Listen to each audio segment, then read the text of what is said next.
सुप्रभात। कक्षा पहली, विषय हिंदी, उप विषय पाठ 4 मिलकर आए जब दो व्यंजन। व्याख्यान संख्या 1। प्यारे बच्चों, आज हम पाठ 4 में द्वित्व व्यंजन सीखेंगे। तो चलिए शुरू करते हैं आज का कार्य। तो देखिए बेटा, अभी हमने जाना कि आज हम पाठ 4 में द्वित्व व्यंजन को सीखेंगे और हमारे पाठ का नाम भी है मिलकर आए जब दो व्यंजन। तो बेटा, दो व्यंजन का अर्थ समझिए, या दो व्यंजन से तात्पर्य है हमारा द्वित्व व्यंजन से। ठीक है, दो व्यंजन को हम द्वित्व व्यंजन कहते हैं।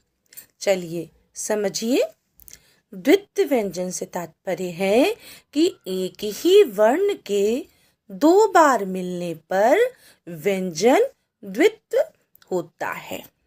यानी कि एक ही वर्ण के दो बार मिलने पर, यानी कि एक वर्ण जब दो बार आए तो उसे हम क्या कहेंगे? द्वित्व व्यंजन कहेंगे। ठीक है, चलिए इसे ऐसे समझिए। देखिए बेटा, द्वित्व व्यंजन जब दो समान व्यंजन जुड़ते हैं तब उसे द्वित्व व्यंजन कहते हैं। मैंने अभी आपको बताया ना कि जब दो समान व्यंजन यानी एक जैसे व्यंजन आपस में जुड़ते हैं तो उसे हम क्या कहते हैं? द्वित्व व्यंजन कहते हैं। जैसे देखिए, यहाँ मैंने उदाहरण लिखा है। ये देखिए, ये क्या है? आधा त और पूरा त। ये दोनों एक जैसे हैं ना, तो इसे हम क्या पढ़ेंगे? तत्।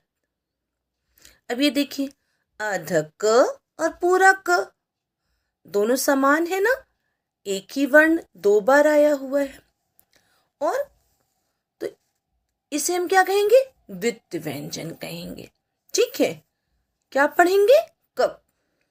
अभी देखिए, आधा ब और पूरा ब, दोनों एक ही वर्ण है ना, और दोनों आपस में जुड़े हुए हैं, तो इसे हम कैसे पढ़ेंगे? बब।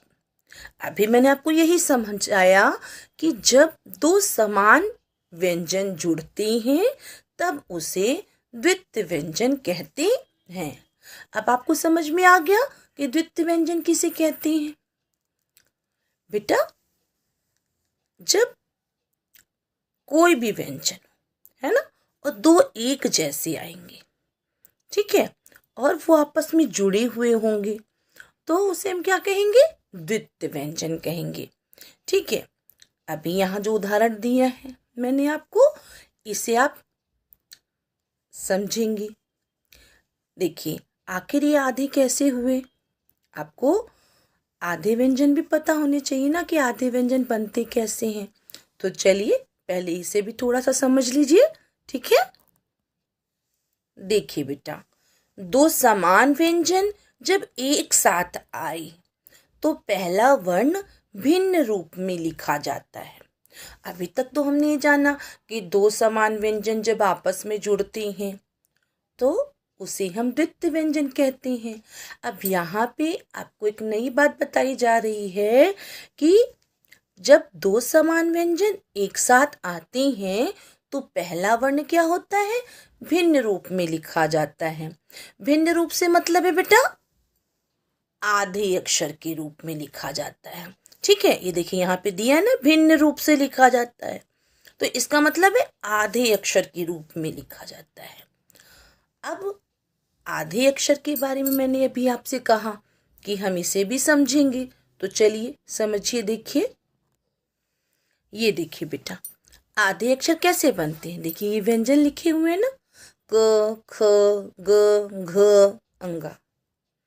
अब इसको हम आधा लिखेंगे, तो मैंने आपको पहले भी बताया था कि हम व्यंजनों को आधा लिखने के लिए उसके नीचे हलंत लगा देते हैं। बताया था ना मैंने कि अगर आपको क आधा लिखना है तो अगर आप कहीं भी देखें कि क के नीचे हल्का सा ये लगा हुआ है, इसे हम हलंत बोलते हैं। तो इसका मतलब है ये आधा है।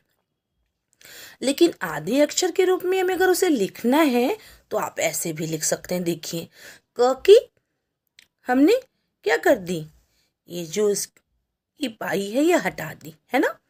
ये इसकी जो गोल मुड़ाव है ना, इसको हमने हटा दिया, ये आधा क बन गया। ख में देखिए हमने इसकी पाई आधी कर दी, ये आधा ख बन गया।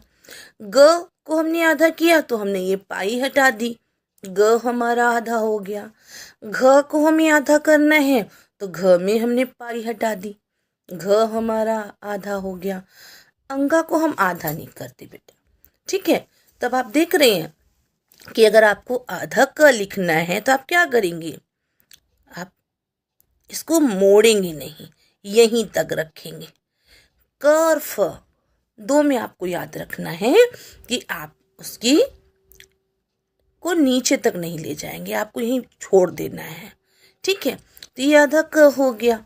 अब देखिए आधा च कैसे बनाएंगे, ये देखिए हमें अगर आधा च बनाना है तो हम पाई नहीं खींचेंगे और आधा च बन जाएगा।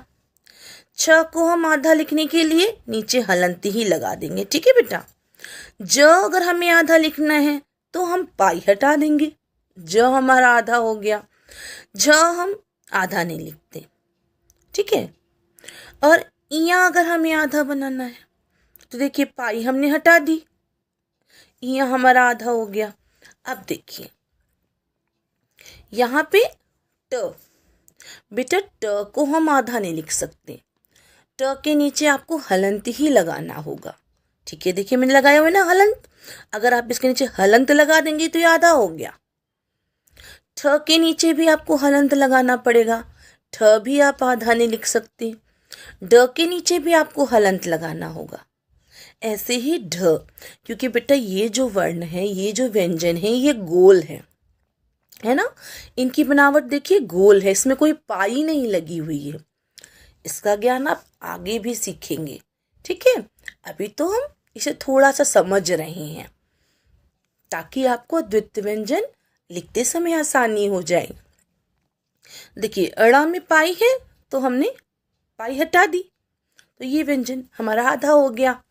अब देखिए त आधा कैसे लिखेंगे, त में देखिए पाई है ना, हमने पाई हटा दी, हमारा त आधा हो गया।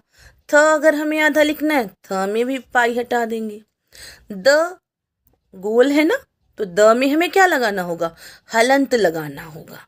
द को हम आधा ऐसे ही लिख सकते हैं, ठीक है। ध में देखिए पाई है तो हमने पाई हटा दी, हमारा ध आधा हो गया। न में भी देखिए पाई है तो हमने पाई हटा दी, न हमारा आधा हो गया, ठीक है।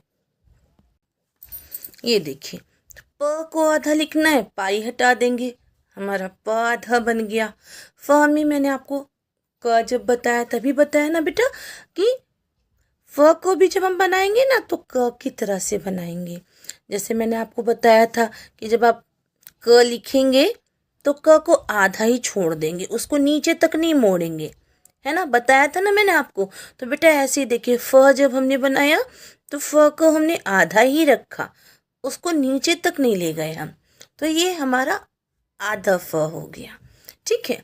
अब ब में देखिए पाई है तो हमने पाई नहीं लगाई, ब हमारा आधा ऐसे बनेगा। भ में देखिए जो पाई है ये पाई हमने हटा दी, भ हमारा आधा हो गया। म में देखिए जो पाई है हमने पाई हटा दी, म हमारा आधा हो गया। य में भी देखिए पाई है ना तो हमने पाई हटा दी, यह हमारा आधा हो गया। अब बेटा ये जो र है ना, र को हम आधा करेंगे तो देखिए मैंने हलंत लगा दिया है, लेकिन इसके रूप को हम, इसका प्रयोग हम कई प्रकार से करते हैं, ये हम आगे के पाठ में सीखेंगे, ठीक है। अब ल में देखिए पाई हम हटा देंगे, ल हमारा आधा हो गया। व में भी पाई है तो हमने पाई हटा दी, व हमारा आधा हो गया। ऐसे ही देखिए बेटा श शलगम को आधा करना है, पाई हटा देंगे, श शलगम हमारा आधा हो गया। षटकोण देखिए पाई हटाई हमने और ये हमारा आधा श हो गया। स देखिए स में भी हमने पाई हटाई और ये आधा हो गया हमारा। ह को आधा लिखेंगे बेटा तो हलंत लगाएंगे, ठीक है। हलंत लगाएंगे तो ह हमारा आधा हो जाएगा, ठीक है। छ छतरी बेटा, छ त्र ज्ञ श्र, ये तो हमारे संयुक्त व्यंजन है ना। पाठ 3 में हमने सीखा। तो संयुक्त व्यंजन में छ को हम आधा लिख सकते हैं। त्र ज्ञ श्र ये आपको बहुत ही कम दिखाई पड़ेंगे, या समझ लीजिए नहीं ही होते हैं इसके आधे रूप, ठीक है। तो बेटा अब आपको द्वितीय व्यंजन समझने में आसानी हो जाएगी कि अब द्वितीय व्यंजन कैसे लिखेंगे। चलिए, हम समझ रहे थे ना द्वितीय व्यंजन की परिभाषा, चलिए फिर से समझते हैं। अब तो आपको समझ में आ गया कि हम आधे अक्षर कैसे लिखेंगे, ठीक है। तो बेटा अभी हमने पढ़ा ना कि द्वितीय व्यंजन किसे कहते हैं, जब दो समान व्यंजन जुड़ते हैं तब उसे द्वितीय व्यंजन कहते हैं। और यहाँ मैंने कुछ उदाहरण भी दिया है, देखिए तत्, कक, बब इत्यादि। और मैंने आपको आधे अक्षर भी लिखना बता दिया है ना।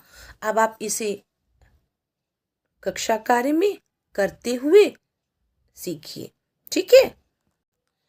तो बेटा सबसे पहले आप बनाएंगे 3 लाइन का फॉर्मेट। अब तो मेरे प्यारे बच्चों को फॉर्मेट बनाना आ गया होगा। देखिए सबसे पहले हमें क्या लिखना है, दिनांक, और 1 लाइन छोड़कर आज की दिनांक डालेंगे आप। बीच में आप लिखेंगे पाठ 4 और अपने पाठ का नाम लिखेंगे मिलकर आए जब 2 व्यंजन। यहाँ आपको दिन डालना है और उसके नीचे 1 लाइन छोड़कर आप लिखेंगे कक्षा कार्य। और देखिए बेटा मैंने आपको बताया ना कि 2 व्यंजन का तात्पर्य क्या है, द्वितीय व्यंजन से। देखिए मैंने यहाँ पे द्वितीय व्यंजन लिख दिया है। देखिए अभी मैंने आपको आधे अक्षर को कैसे लिखेंगे समझाया ना। चलिए अब आप देखिए यहाँ पे क्या लिखा हुआ है, आधा का, और ये क्या है, पूरा का। और मैंने आपको बताया कि जब 2 समान व्यंजन आपस में जुड़ते हैं तो वो द्वित्व हो जाते हैं। अब देखिए कैसे होते हैं, देखिए इसको हम कैसे लिखेंगे। ये देखिए आधा क है ना, ये देखिए हलंत लगा हुआ है अभी, और मैंने आपको बताया कि जब हलंत हटाएंगे तो कैसे लिखेंगे इसे हम पूरा नहीं बनाएंगे, आधा बनाएंगे, है ना। और ये देखिए ऊपर शिरो रेखा हो गया ना कक। अगर आप से कहा जाए कि आप इसकी मदद से एक शब्द बनाइए तो आप एक शब्द क्या लिखेंगे। चलिए आज मैं आपकी मदद करती हूँ, ठीक है। देखिए ये लिखा हमने म, ये आधा क, ये पूरा क, आ की मात्रा, ऊपर शिरो रेखा। क्या पढ़ेंगे, मक्का। कक से हमने शब्द बनाया मक्का। अब देखिए आधा त और पूरा त, इसे हम आपस में कैसे जोड़ेंगे, इसकी पाई को हटा देंगे, है ना। और ऐसे लिख करके ऊपर शिरो लिखा लगा देंगे, बन गया तत्। अब इससे एक शब्द बनाते हैं। देखिए प, आधा त, पूरा त, आ की मात्रा और ऊपर शिरो रेखा। क्या पढ़ेंगे, पत्ता। क्या पढ़ेंगे बेटा, बोलिए, पत्ता। मक्का, पत्ता। अभी देखिए आधा च और पूरा च, इसे आपस में जोड़कर लिखिए। देखिए पाई हटानी है ना हमें, आधा च और पूरा च, ऊपर शिरो रेखा। क्या पढ़ेंगे, चच। और इससे शब्द बनेगा बेटा बच्चा। देखिए आधा च, पूरा च, आ की मात्रा, ऊपर शिरो रेखा, बन गया बच्चा। मक्का, पत्ता, बच्चा। अब देखिए आधा ल और पूरा ल, इसे जोड़ेंगे, इसमें भी हम पाई हटा देंगे। ये देखिए आधा ल और पूरा ल, ऊपर शिरोरेखा लल। इससे एक शब्द बनाते हैं। देखिए, ब लिखेंगे, ब में छोटी की मात्रा बी, आधा ल, पूरा ल और ल में बड़ी की मात्रा, ऊपर शिरोरेखा। शब्द बन गया बिल्ली। क्या बन गया शब्द? बिल्ली। ये देखिए, आधा ब और ये क्या है? पूरा ब। इसे जोड़कर लिखते हैं। देखिए, पाई हटा देंगे ना, आधा ब और ये पूरा ब, ऊपर शिरोरेखा। क्या पढ़ेंगे? बब। शब्द क्या बन सकता है बेटा? हम बना सकते हैं शब्द डिब्बा। देखिए, ड में छोटी की मात्रा डी, आधा ब, पूरा ब, आ की मात्रा, ऊपर शिरोरेखा, बन गया डिब्बा। ठीक है, डिब्बा, डिब्बा। अब देखिए, आधा न और पूरा न, इसे जोड़कर लिखेंगे। पाई हटा देंगे आधा न बनाने में, है ना, और फिर पूरा न लिख देंगे, ऊपर शिरोरेखा। क्या बन गया? नन। शब्द बनाना है हमें। लिखेंगे ग, आधा न, पूरा न, आ की मात्रा, ऊपर शिरोरेखा, बन गया गन्ना। क्या बन गया बेटा? गन्ना। अब देखिए, आधा ज और पूरा ज, इसे कैसे लिखेंगे? देखिए, पाई हटाएंगे ना, आधा ज और ये पूरा ज, ऊपर शिरोरेखा, बन गया जज। शब्द लिखेंगे हम। शब्द लिखेंगे बेटा, स लिखिए, आधा ज, पूरा ज, आ की मात्रा, ऊपर शिरोरेखा, बन गया सज्जा। क्या बन गया? सज्जा। अब देखिए, आधा श और पूरा श, अब इसे कैसे लिखेंगे बेटा? इसकी भी पाई हटा देंगे। ये देखिए, आधा श बन गया और ये पूरा श जोड़ दीजिए, ऊपर शिरोरेखा। क्या बन गया? सश। अब इससे हम क्या लिख सकते हैं? रस्सी। र, आधा श, पूरा श में बड़ी की मात्रा, ऊपर शिरोरेखा, बन गया रस्सी। चलिए, इसकी एक बार दोहराई करते हैं। ये देखिए बेटा, आज हम पाठ 4 सीख में द्वितीय व्यंजन सीख रहे हैं और हमारे पाठ 4 का नाम क्या है? मिलकर आए जब दो व्यंजन। दो व्यंजन से तात्पर्य है द्वितीय व्यंजन से। देखिए, आधा क और पूरा क को हमने जोड़कर लिखा तो क्या पढ़ेंगे? कप। शब्द बनाया हमने मक्का। आधा त, पूरा त को जोड़कर लिखेंगे तो क्या पढ़ेंगे? तत। शब्द बनाया हमने पत्ता। आधा च और पूरा च जोड़कर लिखेंगे, क्या पढ़ेंगे? चच। शब्द बनाया हमने बच्चा। ठीक है। अब देखिए, आधा ल, पूरा ल जोड़कर लिखेंगे, क्या पढ़ेंगे? लल। शब्द बनाया हमने बिल्ली। अभी देखिए, आधा ब, पूरा ब जोड़कर हमने लिखा, क्या पढ़ेंगे? बब। शब्द क्या बना? डिब्बा। आधा न, पूरा न जोड़कर लिखा हमने, क्या पढ़ेंगे? नन। गन्ना। है ना। देखिए, एक बार फिर से पढ़ते हैं। मक्का, पत्ता, बच्चा, बिल्ली, डिब्बा, गन्ना, सज्जा, रस्सी। तो बेटा, इस प्रकार से आप इसे लिखेंगे और साथ साथ में इसे पढ़ेंगे भी। ठीक है। गुड हैंड राइटिंग में आपको इसे लिखना है और पढ़ करके भी देखना है, क्योंकि अब हम नया कुछ सीख रहे हैं। और हम क्या सीख रहे हैं आज? द्वितीय व्यंजन। ठीक है।